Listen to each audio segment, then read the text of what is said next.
జనంబాట కార్యక్రమంలో భాగంగా ప్రతి జిల్లాలో మరి పర్యటన చేస్తూ ఆయా జిల్లాల్లో ఉండేటటువంటి సమస్యల్ని దగ్గర నుండి అధ్యయనం చేస్తూ 2 రోజులు ఒక్కొక్క జిల్లాలో ఉంటూ ముందుకెళ్తున్నటువంటి విషయం మీరు గమనించి ఉంటారని ఆశిస్తున్నాను. మరి అందులో భాగంగా భువనగిరి జిల్లాకు రావడం జరిగింది. భువనగిరి, ఆలేరు, అదేవిధంగా మునుగోడులో కొన్ని మండలాలతో కలుపుకొని కొత్తగా ఏర్పడ్డటువంటి భువనగిరి జిల్లా మరి చరిత్రలో మనం ఎన్నడూ కూడా మర్చిపోలేనటువంటి ప్రాంతం. ఈ ప్రాంతంలో మరి పెద్ద ఎత్తున సాయుధ రైతాంగ పోరాటం చేసి ఆ తర్వాత తెలంగాణ ఉద్యమం చేసి భూదాన్ లాంటి మహత్తరమైనటువంటి కార్యక్రమాలకు నెలవైనటువంటి జిల్లా భువనగిరి జిల్లా. మరి ఇక్కడ భువనగిరి కోటను కొట్టడానికి ఎంతోమంది శతవిధాల ప్రయత్నం చేసినా కూడా హస్తగతం కాకుండా ప్రజలు నచ్చిన, ప్రజలు మెచ్చిన అనేక మందిని మరి ఇక్కడ పరిపాలనలో కూర్చోబెట్టినటువంటి జిల్లా భువనగిరి జిల్లా. మరి ఈ భువనగిరి జిల్లాలో 1 కాదు 2 కాదు అనేక ప్రత్యేకతలు ఉన్నాయి. ప్రధానంగా మరి ఇప్పుడున్నటువంటి కోట దగ్గర ఇప్పుడే అటు విజిట్ చేసి వస్తూ ఉన్నాం.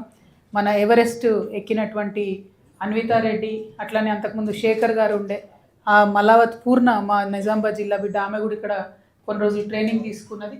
మరి వీళ్ళందరి ఆధ్వర్యంలో భువనగిరి కిల్లా అభివృద్ధి, అదేవిధంగా భువనగిరిలో మరి ట్రైనింగ్ ఇప్పించేటట్టుగా ప్రయత్నం చేయాలని వారు కోరుతున్న విషయం మీ అందరికీ తెలిసిందే. అదేవిధంగా ఇక్కడ మరి కుమ్మరివాడ అనేటటువంటిది ప్రత్యేకంగా భువనగిరిలో ఉంటుంది. చాలా మంచిగా కుండలు చేసేటటువంటి ఒక కంప్లీట్ కల్చర్ ఇక్కడ ఉన్నది. కుమ్మరివాడ విజిట్ చేయలేకపోయినాం సమయాభావం వల్ల, బట్ అవకాశం ఉంటే మళ్ళీ కూడా వెళ్ళి విజిట్ చేస్తాం. ఎందుకంటే మొల్లమాంబ గారి విగ్రహానికి దండేయాలనేటటువంటి ఆలోచన ఉండే. ఆమె అంటే నాకు ప్రత్యేకమైన అభిమానం. ఎందుకంటే ఒకప్పుడు చదువుకోవడమే కష్టం అనుకున్నప్పుడు మహిళలు కూడా కవిత్వం రాయగలుగుతారు అనేటటువంటి ఒక విషయాన్ని ప్రూవ్ చేస్తూ తన యొక్క భక్తిని చాటుకుంటూ రామాయణం రాసినటువంటి గొప్ప కవయిత్రి కాబట్టి ఆమె అంటే నాకు ప్రత్యేకమైనటువంటి అభిమానం. మరి తప్పకుండా వెళ్ళేటటువంటి ప్రయత్నం చేస్తాం. ఆ తర్వాత మనందరికీ తెలిసిందే భువనగిరి, భువనగిరి, ఆలేరు ఈ ప్రాంతాలన్నీ కూడా నీటి కోసం ఇబ్బంది పడ్డటువంటి ప్రాంతాలు.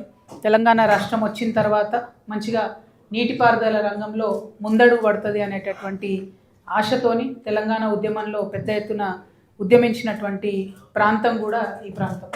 మరి నీటి కాలువలను కూడా నిన్న సందర్శించడం జరిగింది. వాటి మీద కూడా మేము డీటెయిల్డ్గా మాట్లాడతాం. అదేవిధంగా మరి ఈ జిల్లాలో కొత్తగా తెలంగాణ వచ్చిన తర్వాత నేను ఎంపీగా ఉన్నప్పుడు 2016లో ఇక్కడ ఎయిమ్స్ ప్రారంభమైంది. దానికన్నా 2 సంవత్సరాలు 2014, 2015లో మాకు ఆనాడు పార్టీ నుండి ఉన్న ఇన్స్ట్రక్షన్స్తోని పెద్ద ఎత్తున ఎయిమ్స్ కావాలని ప్రతినిత్యం కొట్లాడితే ఎయిమ్స్ మంజూరైంది. ఇది ఫస్ట్ బ్రౌన్ ఫీల్డ్ ఎయిమ్స్. ఎక్కడైనా గ్రీన్ ఫీల్డ్ ఇస్తారు, ఇక్కడ బ్రౌన్ ఫీల్డ్ ఎగ్జిస్టింగ్ నిమ్స్నే తీసుకొని ఎయిమ్స్గా కన్వర్ట్ చేసినటువంటి ప్రాంతం. అయితే 2016లో ప్రారంభమైతే ఇవాళ మనం 2025 అయిపోతుంది, అంటే 10 ఏళ్ళు. 10 ఏళ్లలో కూడా కనీసం ఎయిమ్స్లో ఇప్పటికీ ఒక ఎమర్జెన్సీ కేసు పోతే పట్టుకొని ముట్టుకొని చూసే దిక్కు లేకుండా ఉన్నది. మేము నిన్న పోయి అడిగినాం అక్కడ డైరెక్టర్ గారిని. పేరుకేమో 120 డాక్టర్లు ఉన్నారంటాడు, 400 నర్సులు ఉన్నారంటారు, కాకపోతే వైద్యం మాత్రం చేయలేమంటారు. ఎందుకు చేయలేరు, ఏం సంగతి అని డీటెయిల్గా ఆరాధించినాం. ఎయిమ్స్ డైరెక్టర్ గారిని కూడా కలవడం జరిగింది. ఫైనల్గా ఆమె చెప్పేది ఏంటి అంటే, ఇప్పుడు ఏదైతే కన్స్ట్రక్షన్ కంపెనీ ఉందో 750 కోట్లు ఇప్పటికే ఖర్చు చేసినాం, అయినా బిల్డింగ్లు పూర్తి కాలే. ఇంకా 450 కోట్లు ఎస్క్రో అకౌంట్లో ఉన్నాయి, కేంద్ర ప్రభుత్వం ఇచ్చిన డబ్బులు, అయినా కాంట్రాక్టర్ డీలే చేస్తున్నాడు అన్నమాట ఆమె చెప్పింది. నేను ఈ జిల్లాలో ఉన్నటువంటి మంత్రివర్యులు కోమటిరెడ్డి వెంకటరెడ్డి గారిని రిక్వెస్ట్ చేస్తూ ఉన్నాను, డిమాండ్ చేస్తూ ఉన్నాను, మీరు ప్రత్యేకించి ఆ కాంట్రాక్టర్ని మరి పిలిపించుకుంటారా, ఏం చేస్తారో చెప్పండి. తొందరగా మైల్ స్టోన్స్ ఇచ్చి ఎయిమ్స్ పూర్తి అయ్యేటట్టు చేయండి. ఎప్పుడు అడిగినా 15 రోజులు అంటాడట, అట్లా అనబట్టి 5 ఏళ్ళు అయింది. కాబట్టి తొందరగా పూర్తి చేస్తే పోయేటటువంటి ప్రాణాలు దక్కేటటువంటి ఆస్కారం ఉంటుందని చెప్పి నేను డిమాండ్ చేస్తూ ఉన్నాను. ఎట్ ద సేమ్ టైం నేను మంత్రి గారిని ఇంకొక మాట కూడా డిమాండ్ చేస్తున్నాను. ఎయిమ్స్లో చాలా జాబ్స్ వచ్చేటటువంటి ఆస్కారం ఉంది. మినిమం 12 నుండి 1500 జాబ్స్ కొత్తగా క్రియేట్ అయ్యేటటువంటి ఆస్కారం ఉంది. ఇందులో మెజారిటీ అట్లీస్ట్ 80% మన తెలంగాణ బిడ్డలకు వచ్చే విధంగా ప్రయత్నం చేయాలని చెప్పి నేను మంత్రి గారిని కోరుతా ఉన్నాను. అన్ని రకాల జీవోలు ఉన్నాయి, అన్ని రకాల సపోర్టింగ్ మెటీరియల్ ఉంది. లోకల్ జాబ్స్ డిమాండ్ చేసేటటువంటి హక్కు మనకున్నది.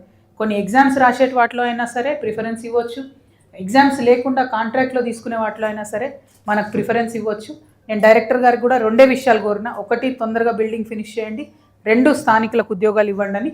ఈ 2 కూడా జిల్లా మంత్రివర్యులు వెంటబడి సాధించుకోవాలని చెప్పి నేను డిమాండ్ చేస్తూ ఉన్నాను. అదేవిధంగా మీకు తెలుసు మొత్తం యావత్ రాష్ట్రం అంతా కూడా ఇబ్బంది అవుతున్న విషయం ఫీజు రియంబర్స్మెంట్ విషయంలో.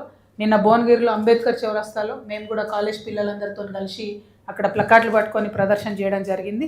ఖచ్చితంగా ఫీజు రియంబర్స్మెంట్ అనేది కాంగ్రెస్ ప్రభుత్వం వెంటనే విడుదల చేయాలి. మీరు పేద విద్యార్థులకు చేస్తున్నటువంటి ద్రోహం ఇది.